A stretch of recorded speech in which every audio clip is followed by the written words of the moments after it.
So in this podcast episode, I had a conversation with an IFBB pro named Kovacs, who has been a friend of mine for a little bit now. Just to talk about some lessons that he's learned from bodybuilding, overall takeaways with like building, a really muscular physique, because this is something I think, I personally got into bodybuilding, into fitness just because of like bodybuilding. Like I wanted to look really, really jacked. And then the whole strength thing kind of came after that. But they kind of really go both hand in hand. The best powerlifters in the world tend to be the most jacked. If you lined up people at a powerlifting meet and they, by how jacked they are, you would probably see that the person with the most muscle mass relative to their overall body weight was probably going to be the winner. So I think there's lots of really good takeaways for people, who are both powerlifters. And obviously, if you're a bodybuilder aspiring to be an IFBB pro, obviously lots of great takeaways here. So hope you guys enjoyed the episode. And as a reminder, I have a coaching program that's really designed to allow you to not only get really strong, but also look good while doing it. So, I'm probably one of the very few coaches and people in this sport of powerlifting that's actually accomplished both. Where I have a pretty respectable physique, where I stay pretty lean year round, and I also have a 500 dots. And really, I created a program called the Elite Strength and Aesthetics Accelerator that's really designed to allow you to dominate on the powerlifting platform while getting your dream physique. If that's something that you're interested in, links are to apply to that are in the show notes. But without further ado, hope you guys enjoy the episode with Kovacs. Hopping into coaching anyway. But I feel like most coaches don't take into account the fact that these drugs have different mental effects and inward effects on each individual than the rest. So that's something I take into account. I'm having conversations with my clients like, okay, we're not going to be doing this, or we are going to be doing this because of who you are as an individual. Fuck the end result. I don't care if you want to look peeled as shit. I'm not going to make you suicidal for 6 weeks just to look good on stage one day. That doesn't do anyone any benefit. Granted, now I'm not coaching like a top athlete in the world where if winning is the only option and like you're becoming number one in the world, sometimes, yeah, fuck the mental. You have to figure it out and suffer through. But most coaches I know at least don't take that into account. I think it's an interesting conversation where we talk about like drug use for like bodybuilding versus powerlifting, because like for powerlifting, like there's not, obviously we need to build muscle, but most powerlifters aren't trying to get, IFBB pro big and lean. We're just trying to get a little bit more like recovery, maybe a little more neurological drive. And so like, I will very rarely see like, at least like right now, not many guys are going above like a gram per day. Whereas I'm pretty sure that, obviously it depends on the person, but like some people need to go flight 3 grams of like gear to like get IFBB pro open bodybuilding big at those highest levels. And, it obviously depends on genetics because, you have somebody take 200 tests and some people might literally only have like 500 tests from that after that. And most other people might have, 1,000. It depends. But I think as far as like drug use goes, it just depends on, everybody has, it's like what you said, everybody has like a different response to them. I think it's about finding like what is your sort of like, I guess like signature like cycle or like what you feel best on. Like some people feel really good on high test. Other people feel better having more like, DHT or 19 NOR derivatives. I guess as far as bodybuilding goes, like what does it look like in the pro ranks from like what you've seen? And, obviously like you're a pro too. Oh man, there is no right answer or no like umbrella answer I can give for that. I mean, wait, are we doing an intro and everything? Do we do that at the end? I Like, mean, I'm Connor I'll Kovacs. what I'll do like one like a voice memo and I'll put it at the beginning. I'm like, this is Gotcha. Connor. Yeah. We're just gonna hop straight into talking about Yeah. gear. Yeah. It's just not. Um, dude, so I've been very lucky to work with and know some really high level coaches who have multiple Olympia titles under their belt with other athletes. I have very close friends who I have two of my closest friends in bodybuilding right now are going to the Olympia this year. One, he hasn't qualified yet, but I'm really, really confident he will. And then one of my other closest friends, he's going for his pro card in 2 weeks. And then I'm fairly confident he'll be on the Olympia this year as well. Granted, all three of them are entirely different sizes, shapes, and structures. I know enough about what they do on the gear side. I don't pride. It doesn't matter to me as much anymore. But like all three of them, entirely different means, methods, doses, routes, whatever you want to call it. Um, and then I've also been privy to some um like private information about like I don't want a top coach's Olympia athlete's entire prep cycle for this past Olympia.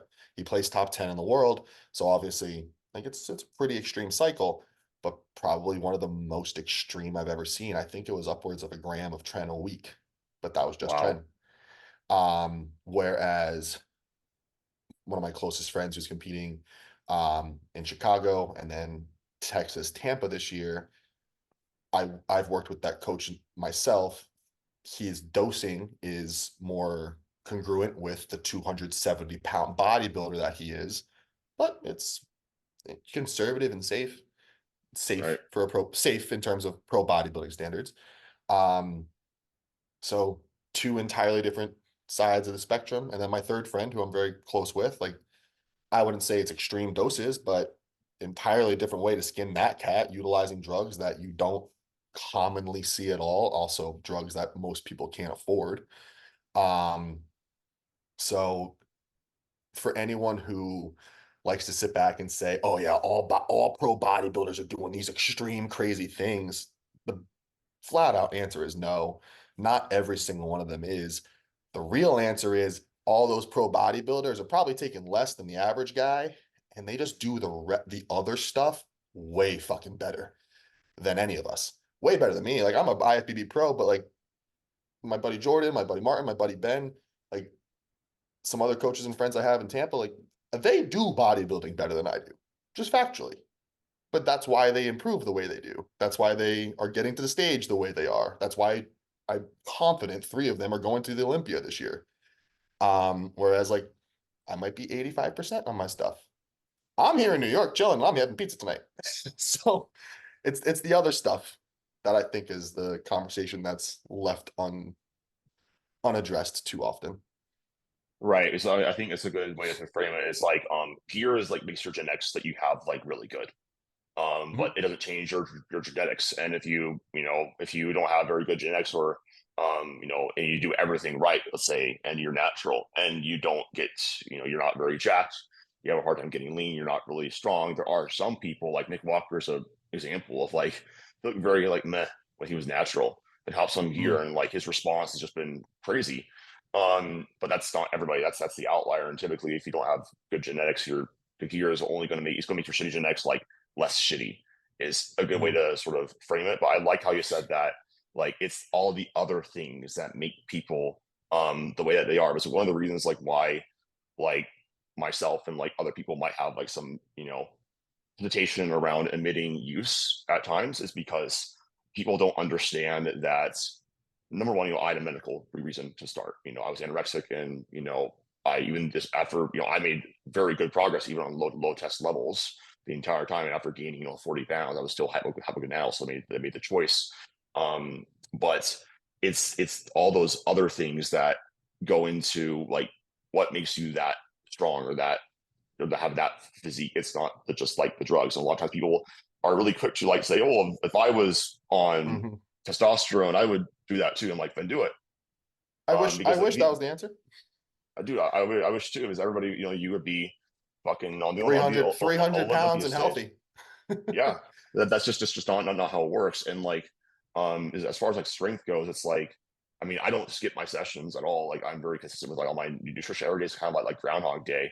And I think if you look at most of the best, like we always everybody, it's the answer nobody wants to hear, but it's the do this consistently for like 10 years and then see Mhm. where you're at, and I just you'll I know. just posted I just posted that exact thing. I don't remember if it was a picture or a video, but the caption was literally 10 years. When people ask me nowadays what it takes to get here, what gear to take, what lift to do, what food to eat, I don't answer any of that. I just say 10 years. I don't I leave it at that. And they're like, what does that mean? I was like, consistency to make this happen requires you to do it for 10 years as close to perfectly as you can. And then usually they walk away because they don't want to think to themselves, oh, I have to dedicate large amounts of time and effort for a prolonged period to see the results that look like this guy or some other guy. But in the reality is that the 10 years is a short time frame too. I'm slightly genetically gifted, some might say. I probably could have done this in 4 or 5 if I was better about it. But then for the majority of people, it's 10, 12, 15 years to maybe see 70% of the success that I saw. Or better yet, look at Nick Walker as an example. That motherfucker never misses. He never misses a meal, never misses sleep, never deviates from how he trains. And the progress he makes is astounding. But no one wants to think to themselves, oh, yeah, that rep of that barbell row of 300 pounds of weight for 20 reps was done immaculately, perfectly, tempo, execution, contraction, everything was done perfectly. No one talks about that. No one's going to sit back and look at that video and think to themselves, wow, that exercise and how he performed that is why he looks the way he looks. They skip to, damn, he's strong, must be on a lot of gear. It's like, no, he worked his way up to being able to lift that loading that perfectly, very literally perfectly. It took him years to do it like that. Steroids are not, but no one talks about that. No one wants to talk about that. think the funny thing too about that is like, you have like Chris Bumstead, for example, like putting his entire workouts like on YouTube, and people follow it, but they don't get like Mhm. those the small details of like how are you actually training. Like bodybuilding training is something. I was like a beginner. Like I could just do a ton of volume and just like recover from it. Because like number one, I wasn't Mhm. very strong when I was starting out too. Like I had no connection. Like I think it took me like a solid 3 years before I could like feel like my actually like my lats contracting. Of Mhm. like consistent lifting. I can even feel like my quads like on like a leg press, like weirdly enough. Like the only thing I could feel on was leg extension. And as you get better and better at training, you understand like the whole like bodybuilding like technique and like what the difference is between like, for example, as a powerlifter, when I'm training squat bench and stuff, I'm thinking how can I put myself in the position to, really cheat the weight off as much as possible within the Mhm. rules. Rather than bodybuilding, I'm like, how can I make this suck the absolute most? Like, Yeah. how can I make this most uncomfortable thing? And like, I lean into that, like, really close proximity to failure. Like, I don't really do more than like, 10 sets like per week of like hard training, but it's like drop sets and moderate. So that's like how I prefer to like train. Mhm. Um, and like, I know there's several different ways to train, but those intangibles about how pros train doesn't matter like what they're doing. It matters how are they doing it? How are they executing it? And I think that the best thing you can do is asking a pro is like what are you thinking about like when you're doing this exercise? Yeah. And some of them don't think. They just have that good of genetics, so they just move weight and they're strong. Mhm. But I do think most pros, like, I think that's one of the biggest things about like what RP is doing is like they're at least making people like aware that you have to think somewhat to get Yeah. results. I like to think about the fact that so many people say 160-pound kid soaking wet, barely been to the gym, looks at Chris Bumstead's training program or training day on YouTube and goes and follows it. You aren't going to have the same effect, the same experience because you don't have any muscle yet on your frame to do what he did. Maybe you're moving in the same pattern. Like you could visually see his hand went from point A to point B, but that 160-pound soaking wet kid who's never lifted before, hand goes from point A to point B. There's no feeling of contraction in the lat. But Chris Bumstead, his hand goes from point A to point B. There's, if you had him hooked up to neurological electric stim or whatever the hell you want to call it, you would have extreme muscular contraction happening just from hand going from point A to point B. And it's funny to think too in this matter, like I'll train with clients sometimes locally. I'll be done. I'm fucking done. I'm taxed. Like this hurts. Like I can't move my arm anymore. Like I'm done. My lats are fried. My chest is fried. And then my clients will be like, wait, you're done? Why? I'm like, because what I can get out of 10 sets is probably what you can get out of 15 to 20 because I have more muscle. I have a better mind muscle connection. I have a better understanding of activation and how to push myself in those 10 select sets. Whereas younger guys or lesser sized guys, after those 10 sets, they're not experienced enough or able enough to get the most out of them. So they may need more. But I've had several clients look at me and be like, how are you done already? I'm like, because I do that a lot better than you because I've been doing it for a lot longer than you. So I'm able to get more out of less. There's probably a lot more weight too that you're able to use and control.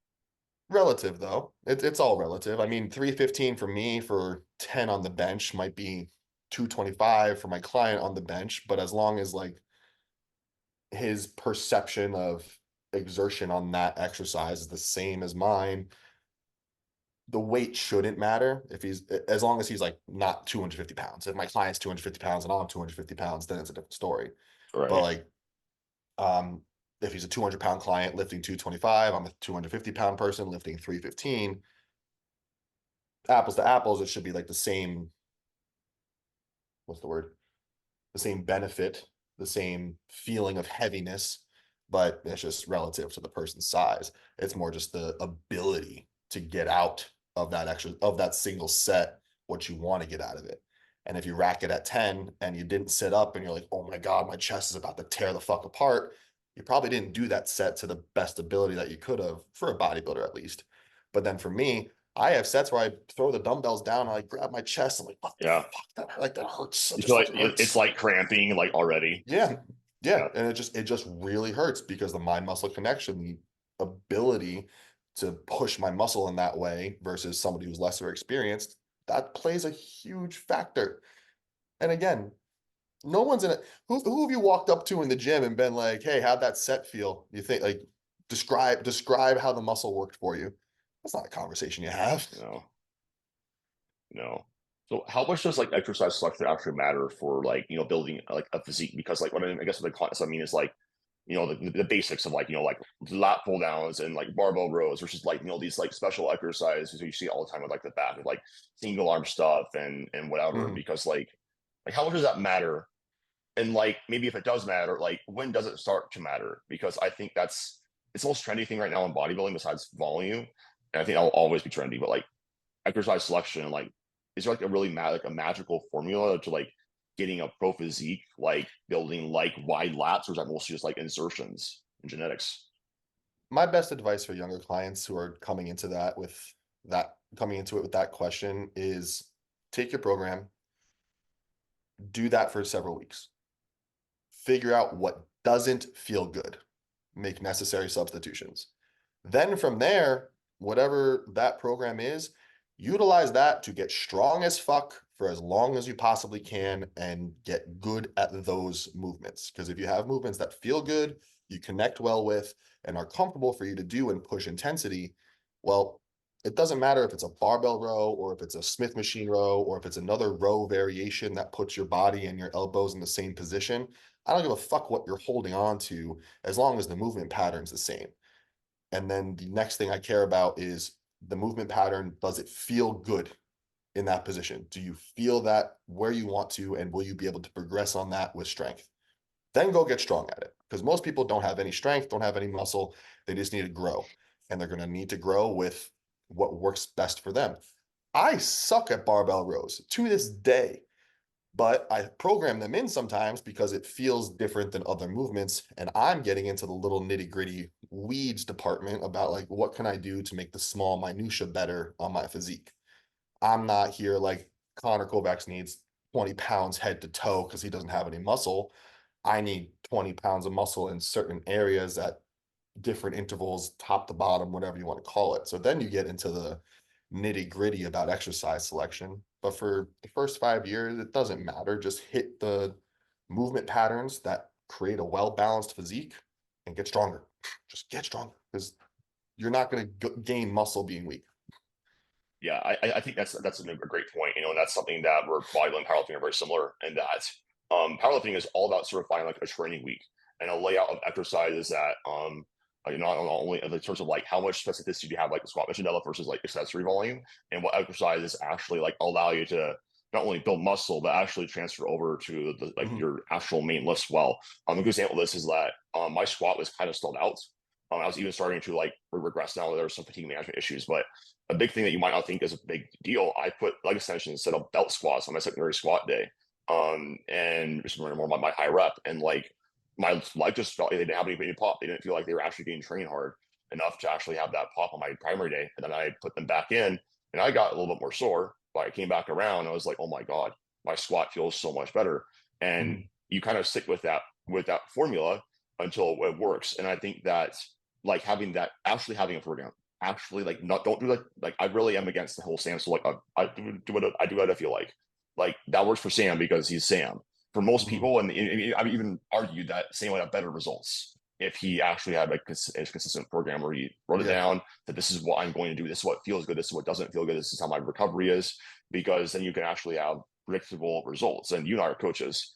We're in the business of, if our clients are paying us lots of money, I want to make sure they're seeing results. I don't want my Mhm. clients to be like, oh, like I want to build muscle, and I'm like 100 calories surplus. No, like I'm not in that business. I'm in like, let's make sure that we actually grow. Let's focus on getting stronger. Let's find an actual training structure that works for you.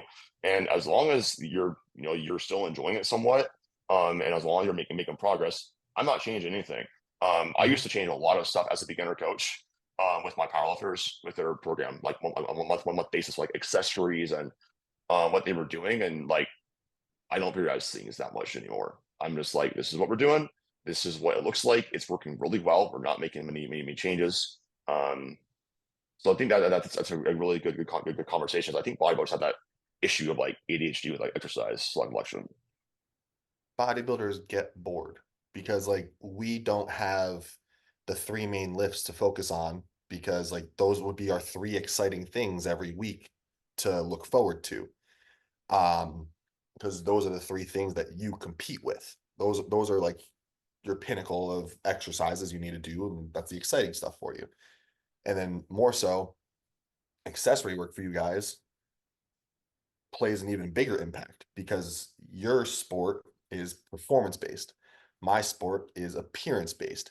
So like I don't need my accessory work to specifically translate to my bench getting stronger. Secondarily, other movements will translate to my bench getting stronger, but I'm not programming with the intent of, oh, I want you doing triceps on this day because it's going to make your bench better on this day.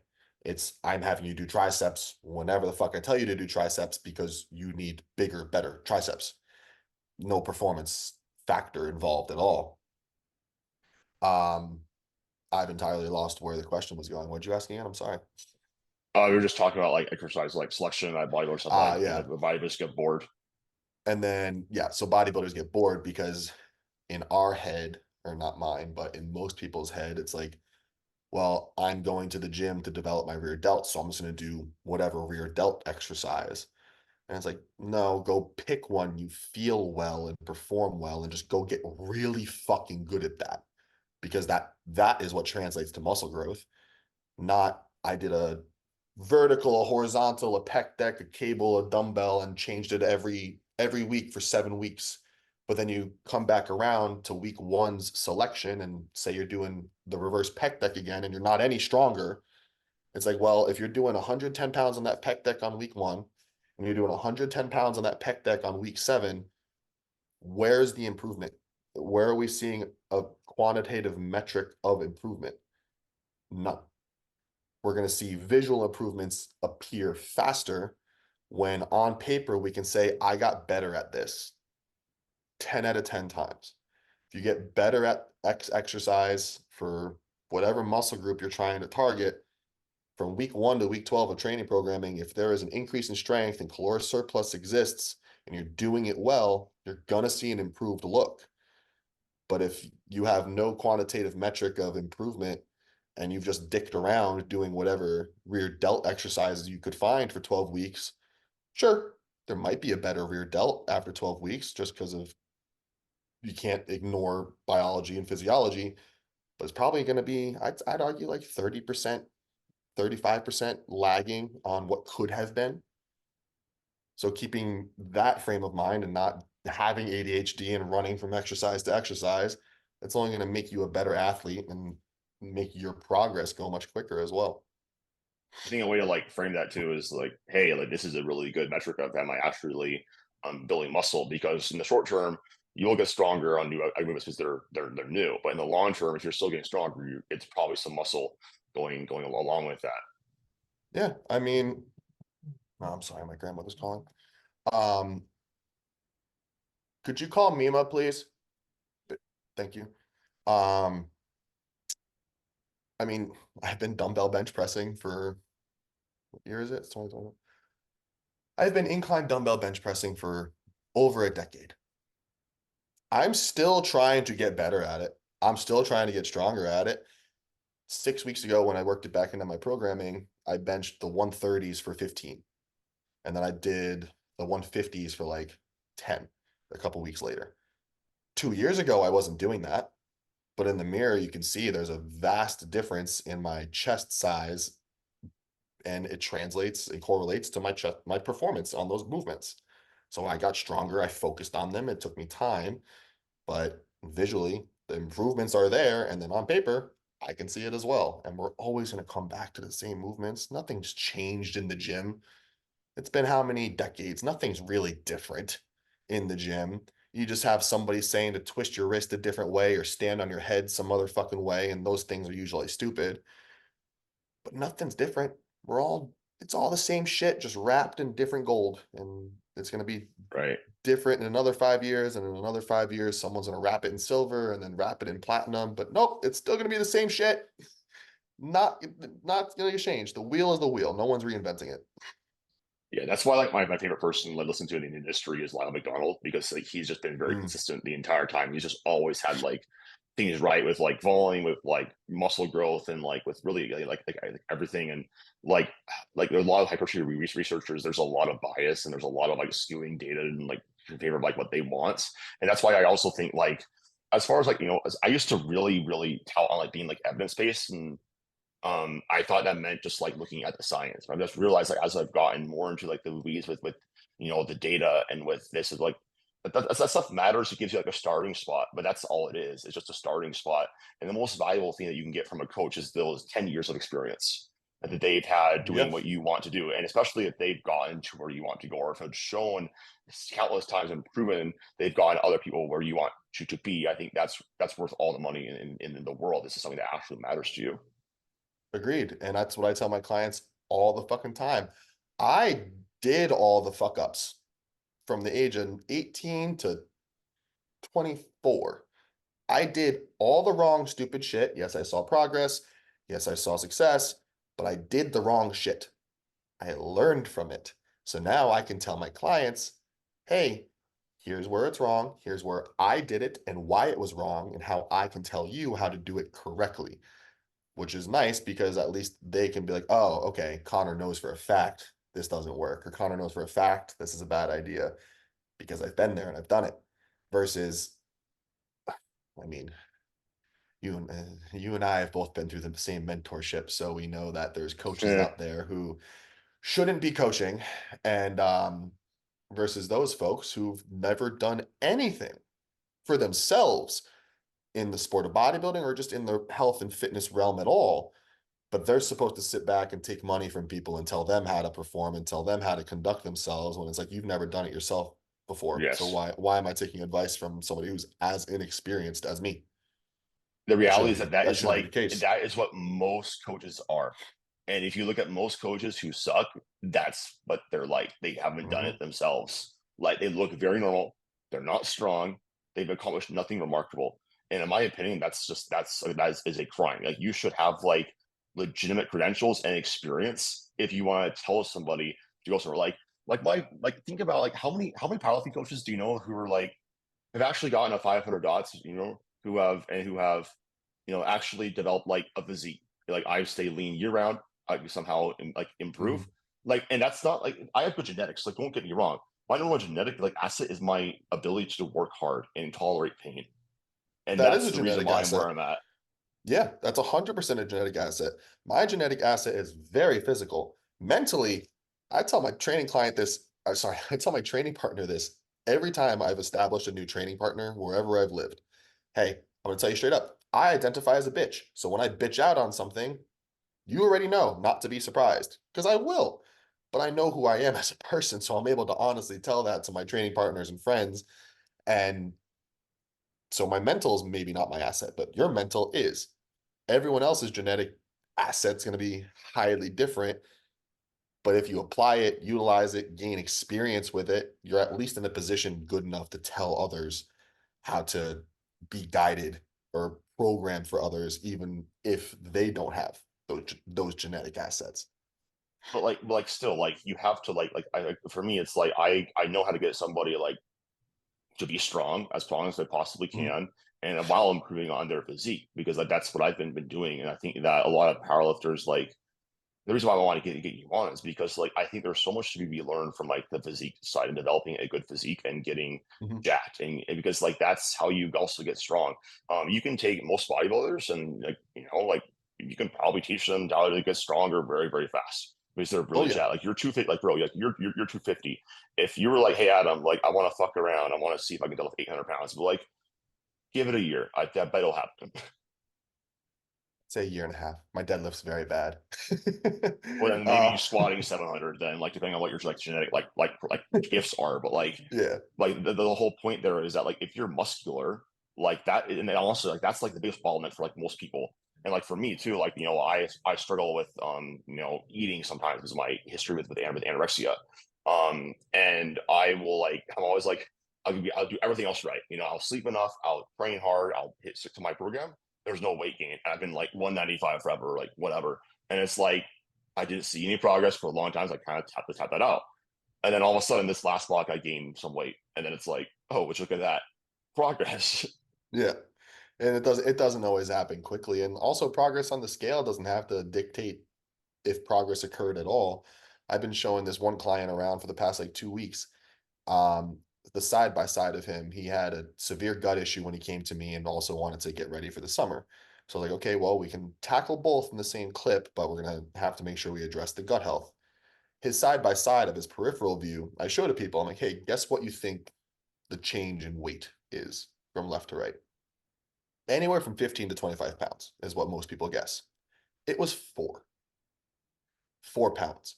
But his abdomen looked like a beer belly. And now it's come straight in, just a reduction in inflammation, a reduction in gut, whatever the heck was going on, but only a 4 pound difference on the scale. So drastically changes can occur, but then the metric on the scale doesn't have to be the only thing we follow to confirm that they're happening. I'm sure a side by side of you at 195 last month versus 195 2 months ago or 4 months ago probably looked a little different, I'd assume. We can always get better at at a similar body weight, and as long as I'd say at least output is there and caloric intake is there. I'd say like the default when you're training is recomposition. Like people always say that Yeah. that's like it's like also it's rare, it doesn't happen. I'm like it happens. It's just slow. Like it happens. So, if It's I slow, but it's also effort based. I personally think it's 100% effort based.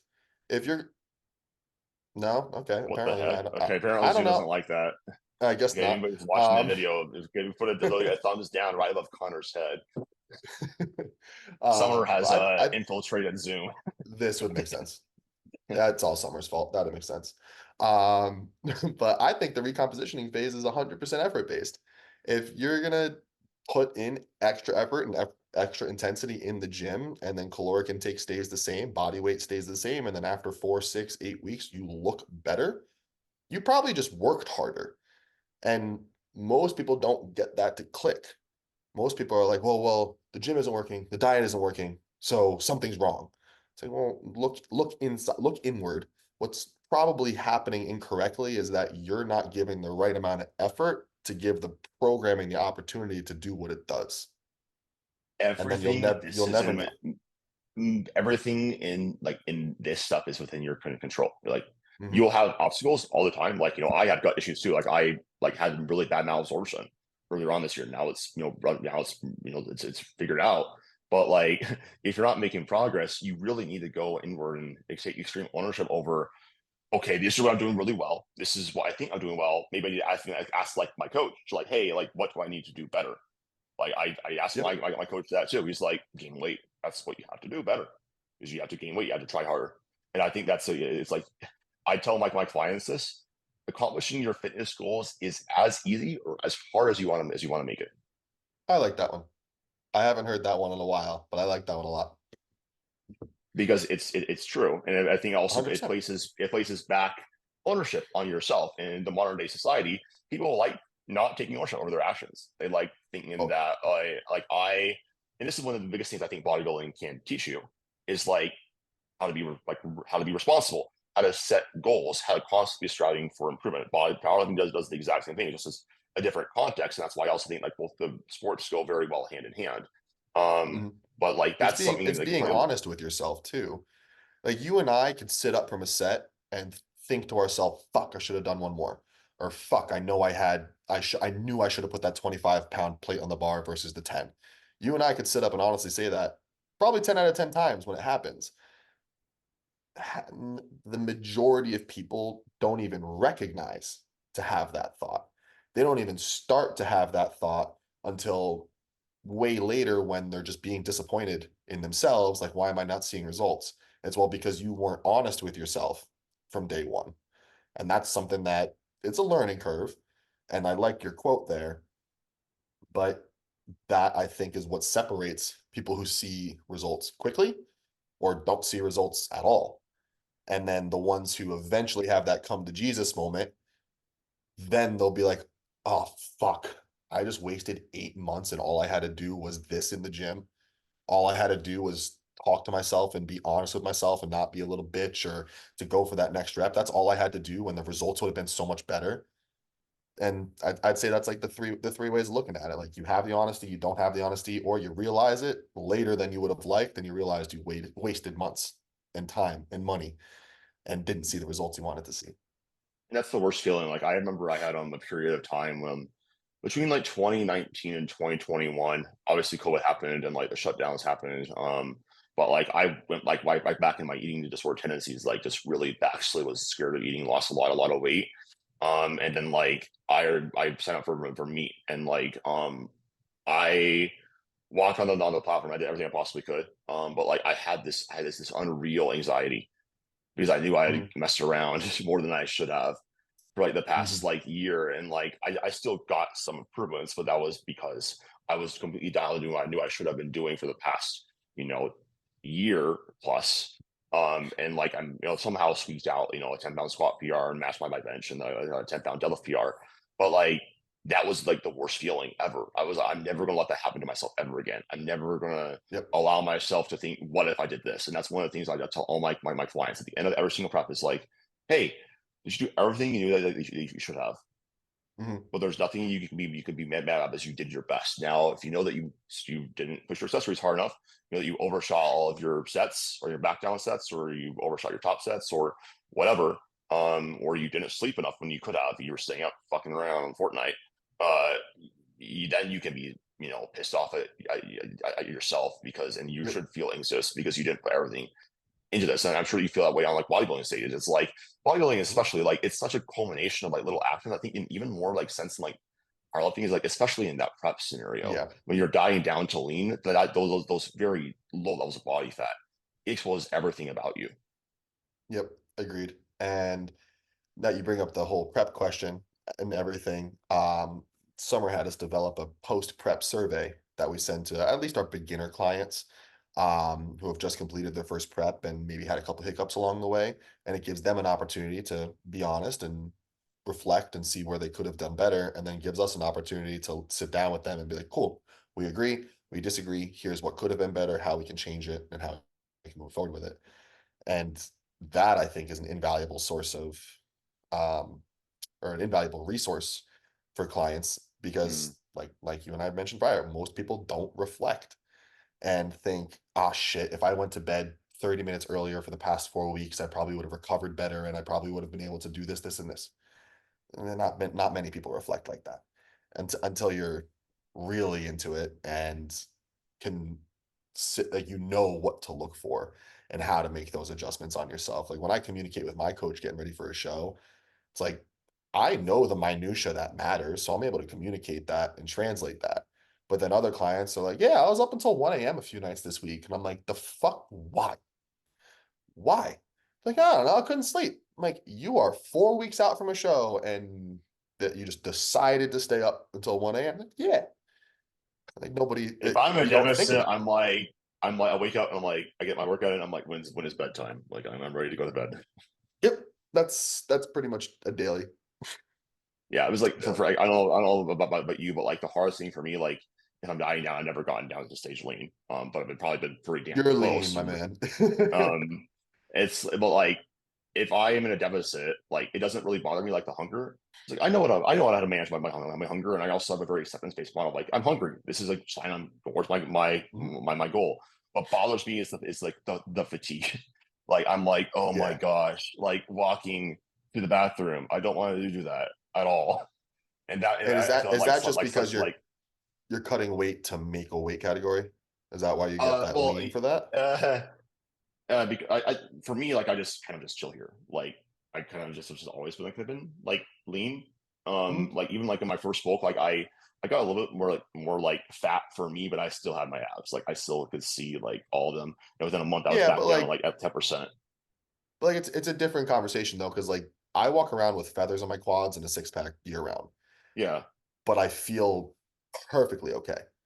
But for like you in that conversation where you just said that like even sitting down hurts and you're getting really lean, close to stage lean, I'm curious as to why you would get that lean for a powerlifting competition. It might just Well, be my lack of knowledge. for this last meet, I had a position where if I was able to like do like the actual water cut down to like 182, I would have been Okay. able to get 500 dots.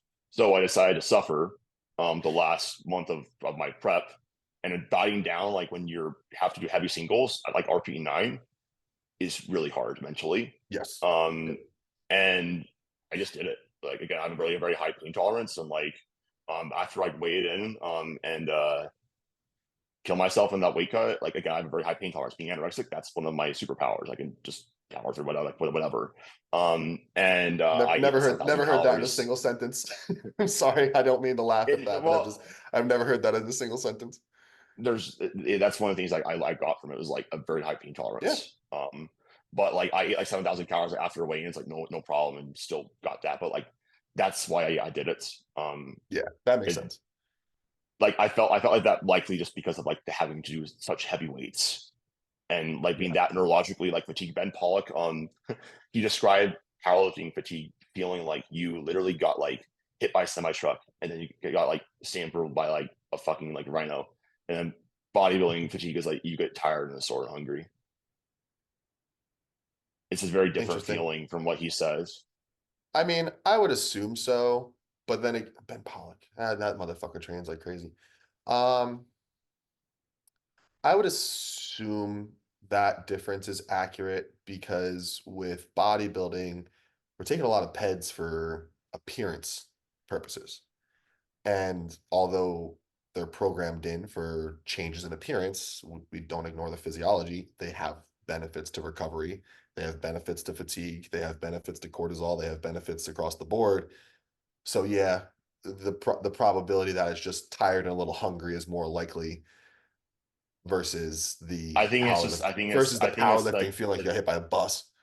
I think it's the actual training fatigue. Like it's more central fatigue that we deal with, like our nervous system. Whereas you guys, it's like more Yeah. that peripheral, like muscular fatigue. Like one of the things that my training and this one of the things I look at, there's this concept in powerlifting called rep range sensitivities, where like basically people are most productive and when they gain the most strength, they have the best like stimulus to the fatigue ratio. One of the things I look at is like how tired do you generally feel. For me, when I get down Mhm. to very heavy weights like singles, doubles, like I will feel significantly worse, and it's harder for me to Yeah. make progress. Whereas if I'm doing like sets of like 3 to 6, I feel I much can better. I can level with that. So it's almost the same for bodybuilding then, but just shifted up in rep number. So like for me, I the past 2 weeks is a lie, but for the past like year, I don't do much heavy top set work anymore in the 6 to 10 rep range, unless it's like a smaller muscle group. But like if I got into a hack squat and was like, okay, this loading is heavy enough for me to go for 7 to 9 reps, and I will without a doubt be at the bottom of this hack squat on rep 9. If I do that, the rest of my workout and the rest of my day is fucked. My central nervous system is so shot that I just become a zombie. I can't eat. I want to go to bed. I feel like I feel ill. And I imagine That's what it that's feels what, like. That's yeah, what I it feels imagine like what that one rep at RPE 9, what that feels like in prep for you would be in a kind of deficit comparable. when you have the striated glutes.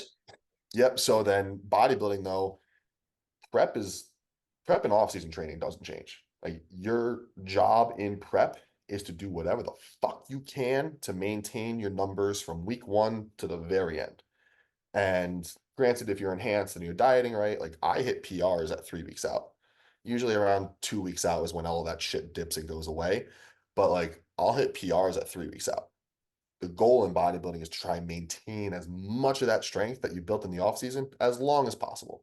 If you see a 10 to 20% reduction, but intensity is still there, that's fine. That's justified. You're fatigued, you're on low food, but you want to maintain that as long as possible. Now, if I'm in off season doing a set of 6 to 10, and then I try and do the same set in prep for 6 to 10, I'm like, okay, I need the week off. I'll need the Yeah. whole week, the whole week off of that and just never do that again. So change. So for me, it's similar to you where you said 3 to 6 feels more comfortable in that rep range. For me now, it's like that 10 to 15 range, but then I'm making it harder in that 10 to 15 range to get the stimulus that I need without beating the shit out of my central nervous system and ruining my entire day.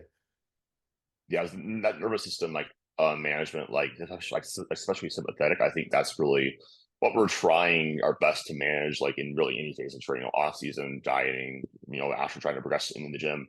But it's like not like elevated versus like excessive. You have your cortisol's really high and all this stuff. And you can actually like relax and recover because we know a body that looks stressed out, it doesn't look good as a body that's Nope. like in like a good state. Oh yeah. I mean, I have two girls right now or one just competed and one's competing again in 3 weeks. And that's post show for both of them. We took a full week off of things in some fashion or another. But I'm like, no, you just busted your ass for a very long period of time. I need you to rest. And then lo and behold, they rest. Weight continues to come off. They continue to look better, but they're doing less. They're recovering. Cortisol drops, and then the fatigue falls off, and you don't have that ridiculous, nasty, watery, stressed, exhausted look that could come to the stage. Granted, you guys aren't getting on stage. Yeah, if bodybuilders, powerlifters on stage would be powerlifters when they see abs are like 10% body fat. It's a very different world as bodybuilders. Like they'll be like 6% body fat. Like I think I see a little something there. I'm a little bit fat still. If you trim the hair, there might be an ab. Yeah, Try the whole prep. Like, I think that's also another really important thing. Like I always, my coach Eric always is like, I'm very neurotic and I get really like in my head like when I'm doing like peaking, mm, and like that's why I honestly like I'm always like how can people like go to like a competition in powerlifting prep and like not have like their coach to like hold on to or like I'm sure like when you guys are getting down to like lean, it's like do I actually need more food? Do I need to just shut up and just keep grinding away or like what do I have to do? And you just go and just be an athlete. I think that's a really, big benefit. oh, for sure. And I mean, the coach thing, having them there or not at a powerlifting meet, I'm sure plays a much different role versus getting on stage and like getting an eyeball on them in person versus over the phone. Because I will say, like, peeking my client a couple weeks ago in photos prior to her getting on stage, I was like, okay, cool, this is good. We have to hold this look. And then she got on stage, and I saw a video of when she got off stage. I was like, fuck, that's way more watery. She was holding more water than I would have liked, and then what I expected based on the photos I was receiving. So that in-person factor does play a big role in instances like that. But then I'm going to take a step back and rewrite how we do that for next time. Right. Well, I guess anybody wanted to get just to end these off. If anybody wants to get into bodybuilding or anybody wants to like like actually build like as much muscle as they possibly can over their career, like what are the biggest things that they should focus on? The easy answer is consistency. I mean, like I'm a walking billboard for the difference of consistency versus not. I've been a pro for 3 years. I have not competed yet on a pro stage. I have like 4 or 5 failed off-season attempts to try and gain more muscle. And it's just because I haven't been consistent. And if me at the pro level already is walking proof that consistency is the answer, well then for the 150-pound kid just starting to get into bodybuilding or starting to get into the gym, it's the same fucking answer. Consistency. And then the next thing after that, I'd say is just keep it simple as you possibly can. And within that, you'll find it easier to keep consistency. Right. And it's kind of like when, we went over on this podcast, it's like there's a lot of, ways that you can, mentally masturbate over all these tiny details, but nothing's really changed. Eat in a surplus to grow muscle, cut when you need to keep body fat within like an acceptable range if you're, to have a good physique and keep health in check. Um, have a training program that works, focus on that for the long period of the time, recover as best as you can outside of the gym and do it for 10 years. Yep. Um, Oh, that's also the answer. 10 years. Yeah, and then like A if you decade. want to like maximize your progress, I would honestly argue like look at the best athletes ever in like any sport. They have a coach, so investing in yourself is crucial as well. It's not Yep. optional in my opinion. Same thing I tell many prospect clients and clients alike. And then on top of that, I'm going to add invest in yourself when you can responsibly invest in yourself. Because I've probably had half a dozen conversations over the past few months where I've sat on the call and be like, hey, you and I are going to talk in 6 months to a year. When you get on your feet, you get a stable job, you're able to get this, this, and this done in your personal life. And then you can focus on bodybuilding. And then you can invest in yourself to hire a coach. Because if you make this investment today, promise you next month you're going to be texting me like, hey, coach, I can't afford this, or even the Yeah, coaching at all. So developing the groundwork for yourself to be a client at all, to be an athlete at all. Because this sport, we're diving into it not on our parents' dime in high school. We're not doing this on school buses where that shit's paid for. It's all out of our pocket. This is a bougie fucking hobby for most. And so if you can stand your ground and be like, yeah, no, I have the means and responsible ability to invest in myself and then be that athlete. That's your next, that's another really good top priority bit of advice that most people getting into the sport need. I think that's really good for people to hear. So Connor, thanks for coming on. People want to follow you, hire you for coaching. Where should they head? Yes, sir. So that would be Classic Kovacs with a K on each. And then Classic Coaching is going to be my team's Instagram there. Best way to get a hold of us is you can shoot us a DM or apply directly from my Instagram bio or the team's bio, and we can get started from there. Perfect. I'll make sure I include all those things in the show notes, and thank you guys for listening to the podcast. Talk to you guys on the next episode.